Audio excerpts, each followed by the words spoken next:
ভারত দক্ষিণ এশিয়ার একটি স্বাধীন রাষ্ট্র। দেশটির সরকারি নাম ভারত প্রজাতন্ত্র। ভৌগোলিক আয়তনের বিচারে এটি দক্ষিণ এশিয়ার বৃহত্তম এবং বিশ্বের সপ্তম বৃহত্তম রাষ্ট্র। অন্যদিকে জনসংখ্যার বিচারে এই দেশ বিশ্বের দ্বিতীয় সর্বাধিক জনবহুল এবং পৃথিবীর সর্বোত্তম গণতান্ত্রিক রাষ্ট্র। এর পশ্চিম সীমান্তে পাকিস্তান, উত্তর পূর্বে চীন, নেপাল এবং ভুটান, এছাড়াও পূর্বে বাংলাদেশ ও মায়ানমার অবস্থিত। এছাড়া ভারত মহাসাগরে অবস্থিত শ্রীলঙ্কা, মালদ্বীপ ও ইন্দোনেশিয়া ভারতের নিকটবর্তী কয়েকটি দ্বীপ রাষ্ট্র। সুপ্রাচীন কাল থেকে ভারতীয় উপমহাদেশ অর্থনৈতিক সমৃদ্ধি ও সাংস্কৃতিক ঐতিহ্যের জন্য সুপরিচিত। ঐতিহাসিক সিন্ধু সভ্যতা এই অঞ্চলেই গড়ে উঠেছিল। ইতিহাসের বিভিন্ন পর্বে এখানে স্থাপিত হয়েছিল বিশাল আকার একাধিক সাম্রাজ্য। নানা ইতিহাস প্রসিদ্ধ বাণিজ্য পথ এই অঞ্চলের সঙ্গে বিশ্বের অন্যান্য সভ্যতার বাণিজ্যিক ও সাংস্কৃতিক সম্পর্ক রক্ষা করত। হিন্দু, বৌদ্ধ, জৈন, শিখ বিশ্বের এই চার ধর্মের উচ্চভূমি হল ভারত। খ্রিস্টীয় প্রথম সহস্রাব্দে যজুর্থীয় ধর্ম, ইহুদি ধর্ম, খ্রিস্ট ধর্ম এবং ইসলাম ধর্ম এই দেশে প্রবেশ করে এবং ভারতীয় সংস্কৃতিতে বিশেষ প্রভাব বিস্তার করে। অষ্টাদশ শতাব্দীর শুরুর দিকে ব্রিটিশ ইস্ট ইন্ডিয়া কোম্পানি ধীরে ধীরে ভারতীয় ভূখণ্ডের অধিকাংশ অঞ্চল নিজেদের শাসনাধীনে আনতে সক্ষম হয়। ঊনবিংশ শতাব্দীর মধ্যভাগে এই দেশ পুরোদস্তর একটি ব্রিটিশ উপমহাদেশে পরিণত হয়। তারপর এক সুদীর্ঘ স্বাধীনতা সংগ্রামের মাধ্যমে 1947 সালে ভারত একটি স্বতন্ত্র রাষ্ট্ররূপে আত্মপ্রকাশ করে। 28টি রাজ্য ও 8টি কেন্দ্রশাসিত অঞ্চল বিশিষ্ট এই দেশটি এক রোমাঞ্চকর ঐতিহ্য ও সংস্কৃতির বৈচিত্র্যতায় ভরপুর। কাশ্মীর থেকে কন্যাকুমারী পর্যন্ত প্রতিটি মানুষ বহন করে আসছে হাজার বছরেরও এই ঐতিহ্য ও সংস্কৃতির নানান ধারাপাত। সাংস্কৃতিক দৃষ্টিভঙ্গিতে এই দেশটি যেমন বহুধর্মীয়, বহুভাষিক এবং বহুজাতিক একটি রাষ্ট্র, ঠিক তেমনি বন্যপ্রাণী ও উদ্ভিদ জগতের নানা বৈচিত্র্য এদেশে পরিলক্ষিত হয়। এক বিশাল জনগোষ্ঠীর এই দেশের অনেক কিছুই আছে যা নিয়ে তারা একধারে গর্ববোধ করতে পারে, আবার পুরো বিশ্বকে অবাকও করে দিতে পারে। আজকের এই ভিডিওতে আমরা জানব রহস্য এবং বৈচিত্র্যতায় ঘেরা পৃথিবীর দ্বিতীয় সর্ববৃহৎ গণতান্ত্রিক রাষ্ট্র ভারত সম্পর্কে। তো চলুন দেরি না করে শুরু করা যাক। Welcome to voice of Suman. Voice of সুমনে আপনাদের সবাইকে স্বাগত। ভারত নামটির উৎপত্তি হয়েছে চন্দ্রবংশীয় পৌরাণিক রাজা ভরতের নাম অনুসারে। কথিত আছে এই অঞ্চলটি রাজা ভরত জয় করেছিলেন এবং তার নাম অনুসারে এই অঞ্চলের নাম রাখা হয় ভারতবর্ষ। এবং সেই পৌরাণিক যুগ থেকে মানুষের মুখে মুখে বাহমান নামটি আজ প্রসিদ্ধ লাভ করেন। তবে স্বাধীনতার পর দেশটির সংবিধানে এবং লোকমুখে ভারত নামটি প্রচলিত হয়। অন্যদিকে ইন্ডিয়া শব্দটি এসেছে মূলত সিন্ধু নদের আদি ফার্সি নাম হিন্দু থেকে। এছাড়া মধ্যযুগে ভারতবর্ষের উত্তর ভারত অঞ্চলটিকে বোঝাতে ফার্সিতে হিন্দুস্তান শব্দটি ব্যবহৃত হতো।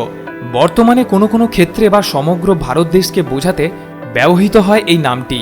ভারতবর্ষ মানব সভ্যতা বিকাশে এক প্রসিদ্ধ স্থান, যার সাক্ষী বহন করে দেশটির বিভিন্ন পৌরাণিক নিদর্শন ও স্থাপনা।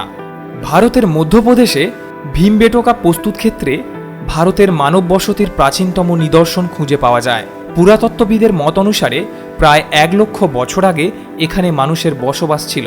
তবে দেশটিতে স্থায়ী মানব বসতি গড়ে ওঠে প্রায় 9000 বছর আগে, যা কালক্রমে পশ্চিম ভারতের ইতিহাস সমৃদ্ধ সিন্ধু উপত্যকার রূপ ধারণ করে। এই সভ্যতার আনুমানিক সময়কাল 3300 খ্রিস্টাব্দ। এরপর ভারতে বৈদিক যুগের সূত্রপাত ঘটে। এই যুগে হিন্দু ধর্ম তথা প্রাচীন ভারতীয় সমাজে অন্যান্য সাংস্কৃতিক বৈশিষ্ট্যগুলোর আবির্ভাব ঘটে। বিশ্বের মধ্যে সর্বপ্রথম ভারতবর্ষে স্বাধীন রাজতন্ত্র ও গণতান্ত্রিক রাজ্য প্রতিষ্ঠিত হয়। আনুমানিক 550 খ্রিস্টাব্দ নাগাদ নন্দু রাজবংশ দ্বারা শাসিত মহাজনপদ রাজ্যের দ্বারা এই অঞ্চলে সাম্রাজ্যবাদের সূচনা ঘটে। তৎকালীন ভারতবর্ষের বিভিন্ন সাম্রাজ্যের অধীনে বিশেষ উন্নতি লাভ করে। বিশেষ করে গুপ্ত সাম্রাজ্য শাসনামলে গোটা ভারতবর্ষ বিজ্ঞান, প্রযুক্তি, শিল্পকলা, সাহিত্য, জ্যোতিষবিদ্যা ও দর্শনের বিশেষ উৎকর্ষ লাভ করতে সক্ষম হয়। এই জন্য গুপ্তযুগকে বলা হয় ভারতের স্বর্ণযুগ। খ্রিস্টীয় 10ম থেকে দ্বাদশ শতাব্দীর মধ্যবর্তী সময়ের মধ্যে এশিয়ার দেশ তাজিকিস্তান, তুর্কমেনিস্তান এবং উজবেকিস্তান থেকে ভারতবর্ষে ইসলামের অনুপ্রবেশ ঘটে। এরপর ধীরে ধীরে গোটা ভারতবর্ষে প্রথমে সুলতানি এবং পরে মুঘল সাম্রাজ্যের অন্তর্ভুক্ত হয়। সুলতানি সাম্রাজ্য ও দিল্লি সালতানাত, যা মধ্যযুগে ভারতীয় উপমহাদেশে মুসলিম শাসনকালকে বোঝানো হয়। এই সাম্রাজ্য শাসন করতেন বিভিন্ন তুর্কি ও আফগান রাজবংশ, যার প্রথম সূচনা ঘটে মোহাম্মদ ঘুরির ভারতের উত্তরাঞ্চল বিজয়ের পর থেকে। মোহাম্মদ ঘুরির এই অঞ্চলটি বিজয়ের পর তার প্রাক্তন তুর্কি মামলুক দাস কুতুবুদ্দিন আইবেক হস্তান্তর করেন। সুলতানি সাম্রাজ্যের প্রায় 300 বছর শাসনামলে ভারতবর্ষের জন্ম হয়েছিল অনেক রাজবংশের। তাদের মধ্যে উল্লেখযোগ্য হল খিলজি রাজবংশ, তুগলকি রাজবংশ, সৈয়দ রাজবংশ এবং লোদি রাজবংশ। এই লোদি রাজবংশের শেষ সুলতান ছিলেন ইব্রাহিম লোদি, যার হাত থেকে অবসান ঘটে ভারতবর্ষে সুলতানি সাম্রাজ্যের এবং সূচনা ঘটে মুঘল সাম্রাজ্যের। 1526 খ্রিস্টাব্দে বিখ্যাত পানিপথের প্রথম যুদ্ধে ইব্রাহিম লোদির বিরুদ্ধে বাবরের জয়ের মাধ্যমে ভারতে মুঘল সাম্রাজ্যের সূচনা হয়। মুঘল সম্রাট ছিলেন মূলত মধ্য এশিয়ার টার্ক মঙ্গল বংশোদ্ভূত চেঙ্গিস খানের বংশধর। 1556 সালে আকবরের ক্ষমতাহরণের মাধ্যমে মুঘল সাম্রাজ্যের ধ্রুপদী যুগ শুরু হয়। আকবর ও তার ছেলে জাহাঙ্গীরের শাসনামলে ভারতে অর্থনৈতিক অগ্রগতি বহুদূর অগ্রসর হয়। সেই সময় দেশে একধারে যেমন সাংস্কৃতিক ও অর্থনৈতিক অগ্রগতির সূচনা হয়, তেমনি প্রতিষ্ঠিত হয় হিন্দু মুসলমানের ধর্মীয় সম্প্রীতি। তবে সম্রাট শাহজাহানের যুগে মুঘল স্থাপত্য স্বর্ণযুগে প্রবেশ করে। তিনি অনেক স্মৃতিসৌধ, মসজিদ, দুর্গ ইত্যাদি নির্মাণ করেন, যার মধ্যে রয়েছে আগ্রার তাজমহল, মতি মসজিদ, লালকেল্লা, দিল্লির জামে মসজিদ, যার অস্তিত্ব আজও পরম সম্মানের সাথে মাথা উঁচু করে দাঁড়িয়ে আছে ভারতের মাটিতে। 16 শতকের শুরুর দিকে ইউরোপীয় শক্তিগুলি ভারতীয় বাণিজ্য কুটি স্থাপন করার মধ্য দিয়ে ভারতে মুঘল সাম্রাজ্যের পতনের পালা শুরু হতে থাকে। পরবর্তীকালে বিভিন্ন বিদ্রোহের মাধ্যমে দেশের মধ্যে এক অভ্যন্তরীণ রাজনৈতিক গোলযোগের মধ্য দিয়ে যার অবসান ঘটে এবং ইউরোপীয়রা ধীরে ধীরে ভারতবর্ষে উপনিবেশ স্থাপন করতেও সক্ষম হয়। 1856 সালের মধ্যেই গোটা ভারতবর্ষে ব্রিটিশ ইস্ট ইন্ডিয়া কোম্পানির হস্তান্তর হয়ে পড়ে এবং তার 1 বছর পরেই ঘটে ভারতীয় সিপাই ও দেশীয় রাজ্যগুলির সম্মিলিত এক জাতীয় গণ অভ্যুত্থান। ভারতের ইতিহাসে এই ঘটনা ভারতের প্রথম স্বাধীনতা যুদ্ধ বা সিপাই বিদ্রোহ নামে পরিচিত। এই বিদ্রোহ ব্যর্থ হলেও কোম্পানির শাসনের দুর্বলতার দিকগুলি উন্মোচিত করে দেয়। তাই ভারতকে আনা হয় ব্রিটিশ রাজতন্ত্রের প্রত্যক্ষ শাসনাধীনে। 20 শতকে ভারতীয় জাতীয় কংগ্রেস ও অন্যান্য রাজনৈতিক সংগঠনগুলির দেশ জুড়ে স্বাধীনতা আন্দোলনের সূত্রপাত ঘটায়। ভারতীয় নেতা মহাত্মা গান্ধী লাক্ষাধিক মানুষকে সঙ্গে নিয়ে অহিংস গণ আইন অমান্য জাতীয় আন্দোলন শুরু করেন, যার সাথে যুক্ত হন নেতাজি সুভাষচন্দ্র বসু ও তার আজাদ হিন্দ ফৌজ, এবং সঙ্গে ছিল তার সংগ্রামী হাতিয়ার, যা ভারতীয় স্বাধীনতা আন্দোলনের ইতিহাসে এক গৌরব অধ্যায়। 1947 সালের 15ই আগস্ট ভারত ব্রিটিশ শাসন থেকে মুক্তি লাভ করে। একই সঙ্গে দেশের পূর্ব ও পশ্চিম প্রান্তের মুসলমান অধ্যুষিত অঞ্চলগুলি বিভক্ত হয়ে গঠন করে পাকিস্তান রাষ্ট্র। দীর্ঘ রক্তক্ষয়ী সংগ্রামের পর 1950 সালের 26শে জানুয়ারি নতুন সংবিধান প্রত্যাবর্তনের মধ্য দিয়ে সৃষ্টি হয় এক নতুন গণতান্ত্রিক রাষ্ট্র ভারতের। 32,87,234 বর্গ কিলোমিটার আয়তনের এই দেশটিতে বর্তমান মোট জনসংখ্যা প্রায় 140 কোটি। আয়তনের দিক দিয়ে এটি বিশ্বের 7ম বৃহত্তম রাষ্ট্র। এই ভারতবর্ষ ধর্ম ও ভাষাগত বিচিত্রতার দিক থেকে গোটা বিশ্বের মধ্যে এক ও অনন্য। দেশটিতে রয়েছে বিভিন্ন ধর্মের মানুষের বসবাস, তবে দেশটির এক বৃহৎ জনগোষ্ঠী হিন্দু ধর্মাবলম্বী, প্রায় 40 কোটিরও বেশি এই ধর্মের অনুসারী। দ্বিতীয় সর্বাধিক ধর্মের অনুসারী ইসলাম ধর্মের দেশটির প্রায় 13% মানুষ এই ধর্মের অনুসারী। ভারতে মুসলিম জনসংখ্যা সমগ্র বিশ্বের নিরিখে তৃতীয় বৃহত্তম এবং মুসলিম প্রধান দেশগুলির মধ্যে বৃহত্তম। এছাড়া অন্যান্য সম্প্রদায়গুলির মধ্যে রয়েছে খ্রিস্টান, শিখ, বৌদ্ধ, জৈন ও ইহুদি। এছাড়াও দেশটিতে 8.1% আদিবাসী বসবাস করে। অন্যদিকে বিভিন্ন ভাষা ও উপভাষা মিলে ভারতে প্রায় 1678টি ভাষায় এই দেশের মানুষ একে অপরের সাথে মনের ভাব প্রকাশ করে থাকে, যা গোটা বিশ্বের মধ্যে সর্বোচ্চ ভাষাভাষীর দেশ। এই দেশের বৃহত্তম জনগোষ্ঠীর ভাষা হলো হিন্দি। এটি মূলত দেশটির সরকারি ভাষা। হিন্দি ভাষার পরে দেশটিতে সরকারি দাপ্তরিক ভাষা হিসাবে ইংরেজি বহুল ব্যবহৃত হয়। আপনারা জানলে অবাক হবেন, ভারত বিশ্বের দ্বিতীয় বৃহত্তম ইংরেজিভাষী দেশ। এছাড়াও দেশটির সংবিধান অনুসারে বাংলা সহ 22টি ভাষাকে সরকারি ভাষায় মর্যাদা দিয়েছে। এশিয়ার দ্বিতীয় বৃহত্তম দেশ ভারত, যার এক প্রান্ত থেকে অন্য প্রান্তে লুকিয়ে আছে রোমাঞ্চকর নানা ঘটনা, লুকিয়ে আছে শত শত বছরের বহমান সভ্যতা ও সংস্কৃতির নানা বিস্ময়কর বৈচিত্র্যতা। ভারতের জনসাধারণের মধ্যে যে ধর্মকেন্দ্রিক পার্থক্য দেখা যায় তা বিশ্বের আর কোনো দেশে দেখা যায় না। এই দেশের সমাজ ও সংস্কৃতির ওপর মানুষের ধর্মবিশ্বাসের প্রভাব অত্যন্ত গভীর, যার রেশ ধরে গড়ে ওঠা বর্ণভেদ প্রথা এদেশে একটি শক্তিশালী সামাজিক বিভাজন রেখা তৈরি করেছে। বছরের পর বছর ধরে উচ্চবর্ণের মানুষেরা সামাজিক বিধিনিষেধগুলোকে নিয়ন্ত্রণ করে এসেছেন। এছাড়া দেশটির হিন্দু সম্প্রদায়ের মধ্যে গড়ে ওঠা গোত্র ব্যবস্থা আমাদের জীবনে এক বিশেষ পরিচিতি বহন করে থাকে। ভারতের সংস্কৃতিতে পরিবারের প্রভাব ব্যাপক। প্রজন্মের পর প্রজন্ম ধরে এদেশে একান্নবর্তী পরিবারের প্রথা চলে আসছে। এই ব্যবস্থায় পিতামাতা, পুত্র ও পুত্রবধূ এবং তাদের সন্তান প্রভৃতি একসঙ্গে বসবাস করে। সাধারণত বয়স্ক পুরুষ সদস্যই একান্নবর্তী পরিবারের কর্তা হন। তিনি সমস্ত সিদ্ধান্ত নেন এবং নিয়মকানুন স্থির করে দেন। পরিবারের অন্য সকলের তাকে মান্য করে চলতে হয়। রোমাঞ্চকর এই দেশটির ভূতাত্ত্বিক প্রক্রিয়াটির যাত্রা শুরু হয় রোমাঞ্চকর এক যাত্রার মধ্য দিয়ে।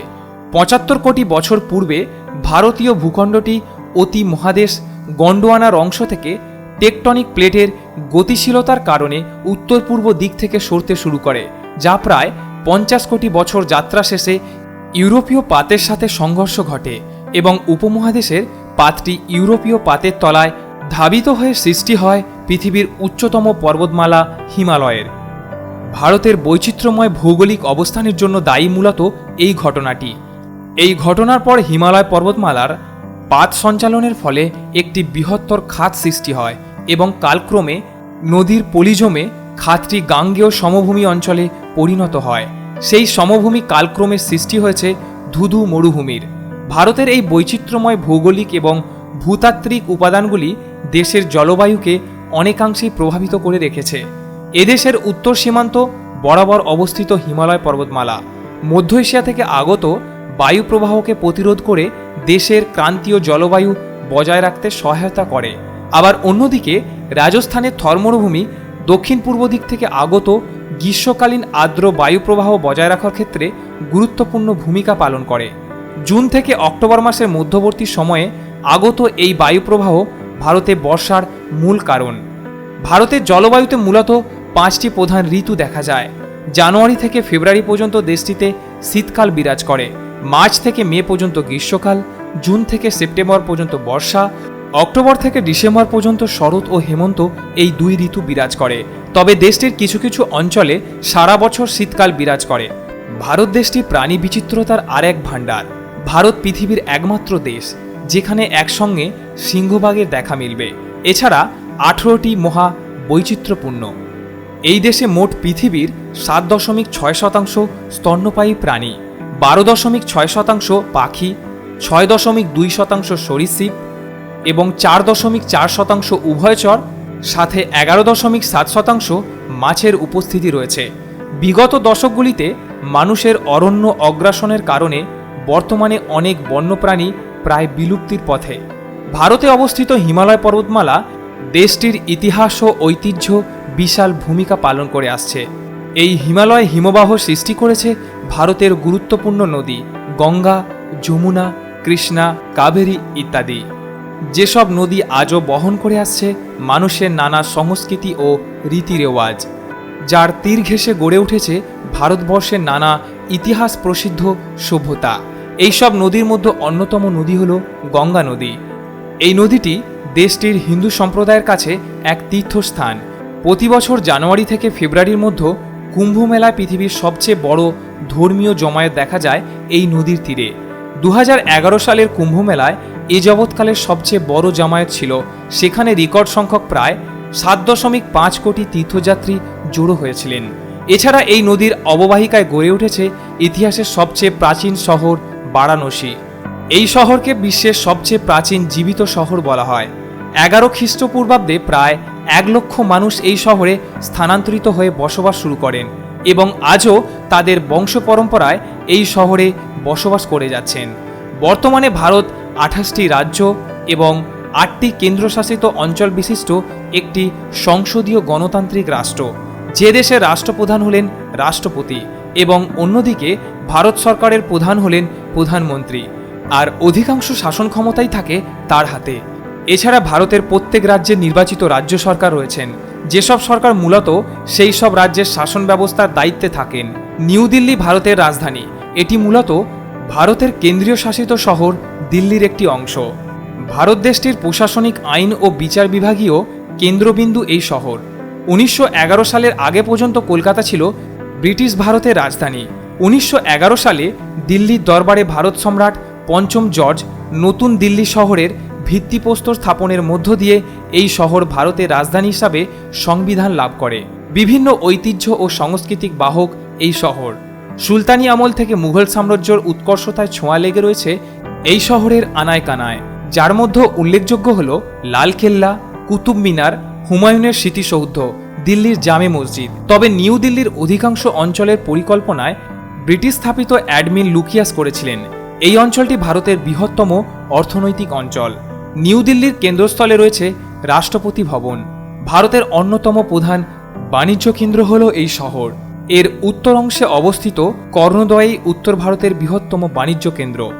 এখানকার প্রধান শিল্পগুলো হল তথ্য প্রযুক্তি, টেলিকমিউনিকেশন, হোটেল, ব্যাংকিং, গণমাধ্যম ও পর্যটন। 2011 সালে বিশ্ব সম্পদ রিপোর্ট অনুসারে অর্থনৈতিক ক্রিয়াকাণ্ডের নিরিখে নিউ দিল্লির স্থান 39তম।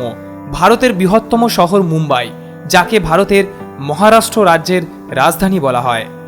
মুম্বাই বিশ্বের সর্বাধিক জনবহুল শহরগুলির মধ্যে অন্যতম। এই শহরের জনসংখ্যা প্রায় 1,40,00,000। মুম্বাই 7টি দ্বীপ নিয়ে গঠিত একটি শহর, যেটা মূলত ভারতের অন্যতম সমুদ্র বন্দর। তবে সুদূর অতীতে 7টি দ্বীপ ছিল মৎস্যজীবী সম্প্রদায়ের বসতি ইতিহাসের বিভিন্ন পর্যায়ে। এই দ্বীপগুলি নানান দেশীয় রাজ্য ও সাম্রাজ্যের অধীনস্থ ছিল।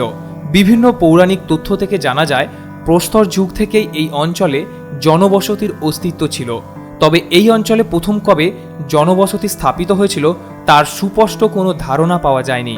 সম্ভবত 2000 বছর বা তার আগে মৎস্যজীবী কোলি সম্প্রদায় এই অঞ্চলে বসতি স্থাপন করেছিল।